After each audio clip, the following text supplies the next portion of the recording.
Hello and welcome to the PFF Fantasy Football Podcast. I'm your host, Ian Hartitz, and today we'll conclude our NFC South team preview series with the New Orleans Saints.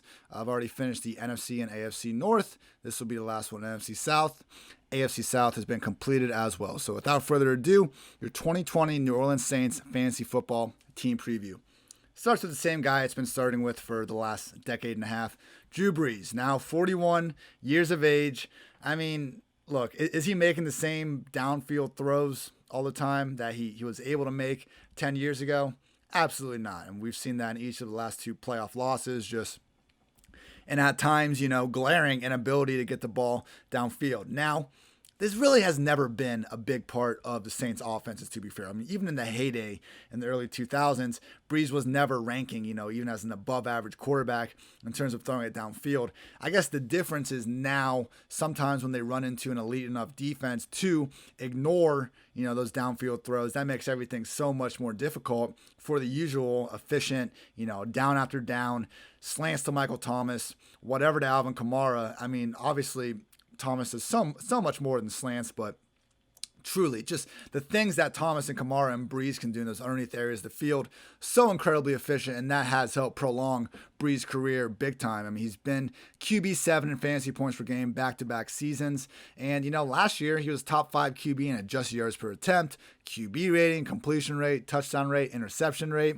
We're adding Emmanuel Sanders to the show. I mean, probably the best number 2 receiver that Brees has had. I mean, this is not a situation where I'm saying the dude is washed and, incapable of leading a high-end offense, because that just hasn't been true over the past few years.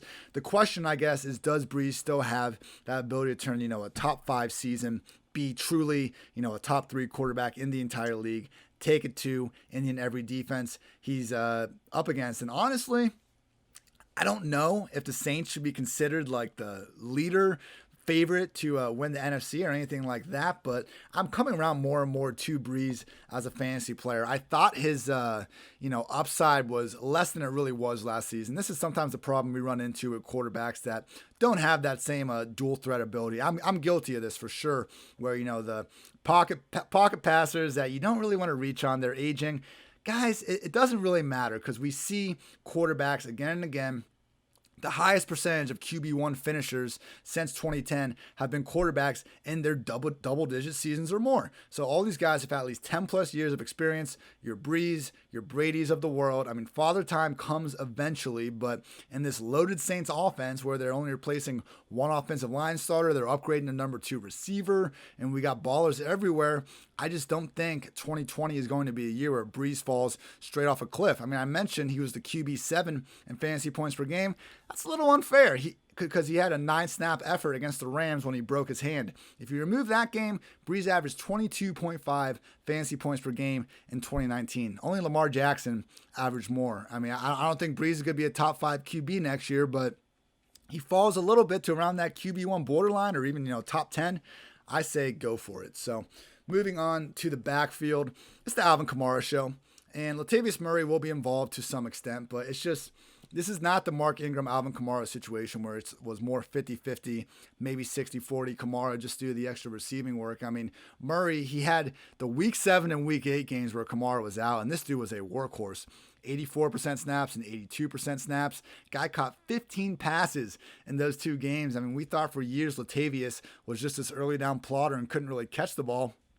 Turns out maybe that was just because he was playing with Jerick McKinnon, didn't need to catch the ball. I mean, Murray, highest of end handcuffs. I would only take Tony Pollard and, Kareem Hunt, if we want to consider him a handcuff, ahead of Latavius Murray. I mean, prioritize him in your drafts. But like I was saying, do not expect standalone value from Murray. That's the only problem. He only had double-digit touches in 4 of 15 games, other than those, 2 massive performances when Kamara was straight up out.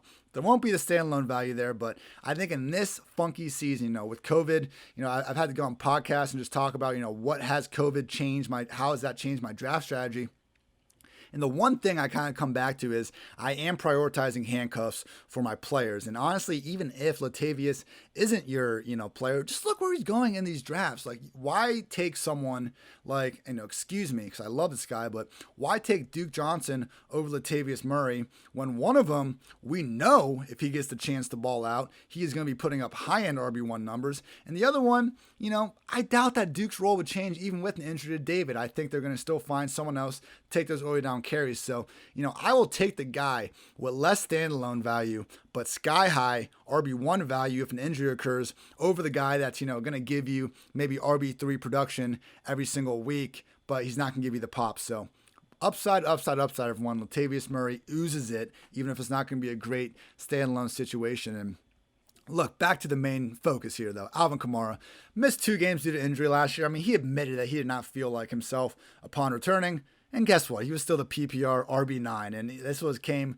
with a lot of inability to find the end zone. Taysom Hill did not help in that scenario. He had only 2 fewer targets than Alvin Kamara inside the 10-yard line.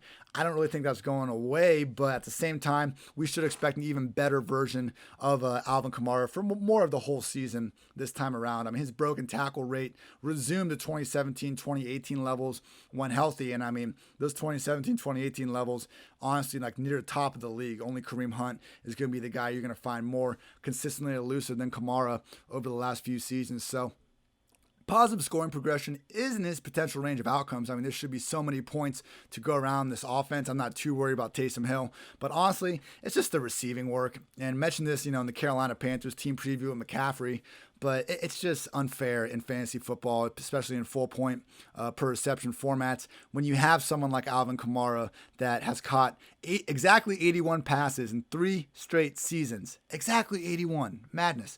But just having that high of a pass game floor is unfair. I mean, McCaffrey has also accomplished this feat, having at least 80 receptions to each of the past 3 seasons. Every other NFL running back in the league has just 4 such instances during this span. So Kamara, 3, McCaffrey, 3, every other RB, 4. Truly, guys, this receiving work is a cheat code. On the wide receivers, number 1 wide receiver in fantasy, he needs to be in the conversation for number 1 wide receiver in the game, Michael Thomas. League high targets, 185 targets, broke Marvin Harrison's reception record with 149, racked up 1,725 receiving yards. I mean, Drew Brees is back, but we even saw with Teddy Bridgewater under center. I mean, Thomas can just create separation against anyone, seemingly ball out even without his future Hall of Fame signal caller. And, I mean, there's a case to be made that Emmanuel Sanders comes in and actually just takes away attention from Thomas, allowing him to thrive even more. I mean, Thomas last year averaged a full 3.7 PPR points per game, more than the next closest finisher in 2019. I was going through these top 5 players, like their worst case scenarios, like not talking injury, not talking COVID, but how could Michael Thomas bust next season? And like, he's not going to bust. The volume is just there. Now, will he be the overall wide receiver 1 again? That remains to be seen. But, previous 2 seasons, even before last year, this dude was flirting with 150 targets in that high, 140 target range and finishing as a top 8 PPR wide receiver in both seasons. Still hasn't managed to score double-digit touchdowns, even though we know, the type of contested catch goodness that Thomas has in his repertoire. I just think that, the floor is just still so high. And even if he does drop down to that 150 target range instead of the 180, 200 target range, like, we're still getting a wide receiver 1. I'm not drafting Thomas ahead of any of the top 5 RBs, those guys being CMC, Barkley, Zeke, Kamara, and Cook. But, man, he deserves to be the fantasy wide receiver 1, no doubt about it. Then we have Emmanuel Sanders. I mean, self-pronounced diva, which, like, I hate when these wide receivers get crap for wanting the ball more. Like, show me a wide receiver that doesn't want the ball thrown to him. I do not want that guy on my team. But he turned 33 in March, seemingly immune to father time. I mean, this dude played 17 regular season games last year because he got traded mid-season, full postseason slate. And this guy had a late season Achilles tear, far out into the 2018 season. You look at that Super Bowl on the final drive. I mean, I'm watching a clip of it right now. Jimmy G, fairly clean pocket. Sanders split the double covers down the middle. Better ball away from scoring the go-ahead touchdown in the Super Bowl. Now, sorry 49ers fans. I do think that, Mahomes would have gotten right back on there and, taking the ball down the field against that tired defense. But, Emmanuel Sanders made a ton of big plays last year. Truly a talented guy. I just think he's going to be a much better real-life addition than fantasy. I mean, we've only seen Thomas, Marquise Colston, and Brandon Cooks average more than 15 PPR points per game with the Saints since 2010. 2016 was the only year that Brees helped multiple wide receivers pass that threshold. If it was Thomas and Sanders and they were the top two guys in the offense, great. But the problem is Alvin Kamara is the number 2. The Saints rarely throw downfield, so I don't think Sanders is going to have all that many fantasy-friendly opportunities. And Jared Cook sitting right there too. And it wouldn't be shocking if Cook had more targets than Sanders next season. So Sanders, better real life than fantasy asset, in my humble opinion. And then expect wide receiver sets to be filled out by Traquan Smith, maybe more Deontay Harris, their kick returner, all-pro kick returner. I would love to see Harris get on the field more over Traquan. I'm not sure if Harris, has the ability to just slide in as a receiver yet. He might be more of a gadget guy. That's probably why Traquan is still out there. But I just feel like every time you see Harris touch the ball, that dude's got a different level of, excitement and ability as a deep field stretcher and just get the ball in his hands any way you can. Now, Jared Cook, 33-year-old tight end, was amazing last year with the Saints. I mean, it's wild kind of the second half of career that Cook has been putting forward. Career high marks last year in yards per catch with 16.4, 10.8 yards per target, 9 touchdowns. I mean, we had 8 games after Brees returned from injury, and here are Cook's fantasy finishes per week. PPR tight end 8, tight end 11, tight end 3, tight end 12, tight end 3, tight end 11, tight end 4, tight end 11. That's pretty damn good, everyone, especially for someone that, finished with fewer than 5 targets in 8 of 15 games. Now, will his efficiency just disappear because it's hard to stay that good? Potentially, but he has a pretty, to be that efficient in the fall, Cook could easily go from elite to above average, still be a plenty fine fantasy asset. I'm not reaching on him. This offense is really crowded. He is getting up there in age, a lot of mouths to feed, but Jared Cook, still very good at the game, should have, anytime you have exposure to anyone involved in the likely top 5 scoring offense, not bad for fantasy business. So on to the ranks. I have Drew Brees as my QB9. He is 1 spot behind Carson Wentz, 1 spot ahead of Matthew Stafford, in that tier of kind of the aging gunslingers with Brees, Brady, Matt Ryan, Stafford, Rodgers. I am going Brees over the rest of them. Just think his environment is far and away better and more proven and more consistent. Running back, I have Alvin Kamara as my RB4, 1 spot behind Ezekiel Elliott, 1 spot ahead of Dalvin Cook. I mean, sometimes people ask, why is Kamara in this group, even though he doesn't have that same kind of featured workhorse 80% plus snap rate? It's just because of the receiving. And again, just the full point per reception format. When you get that many catches, it's just so hard for Kamara to bust. I have Latavius Murray as my RB36, 1 spot ahead of Matt Breida, 1 spot behind Sony Michel. We can argue. Maybe I should move up Tony Pollard ahead of Latavius Murray, but Latavius truly has an argument to be that number 1 handcuff that anyone should be prioritizing in that RB3 range. And there are even scenarios, it wouldn't be the most shocking thing ever if we did see Latavius get a little more run than normal. I remember saying before, only double-digit touches in 4 of 15 games last year that Kamara was playing in, but he was great last year. And if they are in a great matchup where they can go ahead and pound the rock a little more, wouldn't be shocked if Latavius gets a little more involved on a week-to-week basis. Michael Thomas, obviously PPR wide receiver 1. Behind him, Devontae Adams. I'm a little bit lower on Emmanuel Sanders. I explained, I just don't think this is an offense that's going to necessarily be able to enable multiple high-end guys. I have him as my wide receiver 52. It might be a little bit low. 1 spot behind Jerry Jeudy, 1 spot ahead of John Brown. It's just a testament to fantasy football this year, where this is why everyone's saying draft these RBs early, because you can literally go 50, 60 wide receivers, talking yourself into each and every one of them. Tight end, I have Jared Cook as my tight end 12, 1 spot behind Mike Gesicki, 1 spot ahead of Blake Jarwin.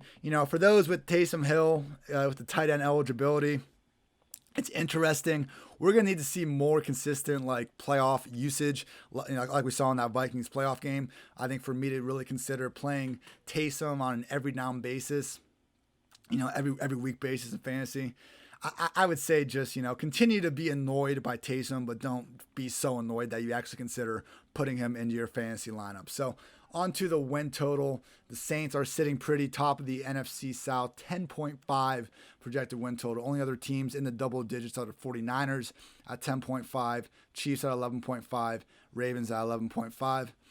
I kind of like the over here, and I know it's risky, betting the over on these higher up ones, but Saints defense should be in a better spot. Janoris Jenkins now is the cornerback 2 there, could really sew up that weak spot. We'll see what version of him they get, but I do think the talent is still there for him to be a great number 2 across from Lattimore. Pass rush, Cameron Jordan. Anytime you got Cameron Jordan on defensive line, you're going to be legit. I think the defense could be one of the better ones that we've seen in New Orleans over the past few years. And with all the continuity back on offense, with a few notable upgrades, it's mainly Emmanuel Sanders, I do think the Saints can go ahead and get another 11 wins. So thank you all for listening. This has been the 2020 New Orleans Saints Fantasy Football Podcast. I am Ian Hartitz, and until the next one, take care, everyone. Thanks for watching the PFF YouTube channel, and if you want to subscribe, all you have to do is push the button. Don't forget everything you get. A little fantasy, push the button. A little green line for the gambling aspects of the game, push the button.